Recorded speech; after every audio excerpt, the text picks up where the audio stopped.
Welcome to the YouTube channel of Michael J. Swanson. Michael is the author of How David Beats Goliath and is the CEO of Advocate Capital. And now, here's Michael. Hi everyone, today's topic is bank lines of credit for contingent fee law practices. Well, bank lines of credit are very common throughout the economy and also in law practice. In fact, it's the second most common form of funding that we see trial law firms using for their case expenses.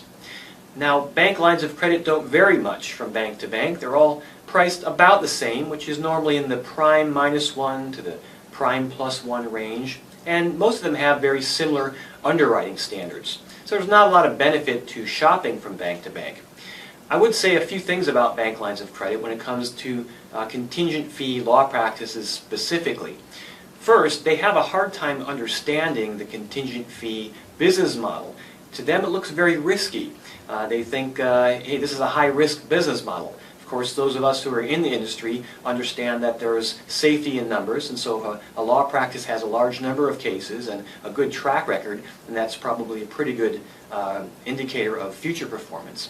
They also have a hard time understanding what the collateral is. Now, when a bank makes a loan, they always have to be thinking about what if things go badly. Now, if they have a mortgage, they can, of course, foreclose on that property and sell the property to get made whole. Or if it's a manufacturer, they could foreclose on the inventory and sell that off to get made whole. But when they start to think through the worst case scenario in a contingent fee law practice loan, it's puzzling for them.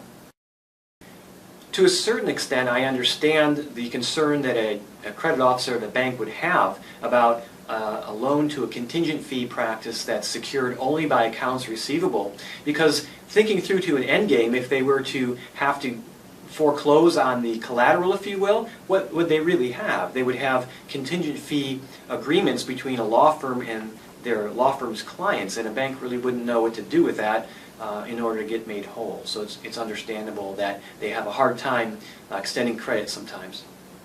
Well, more information is available about bank lines of credit for contingent fee law practices in Chapter 14 of my book.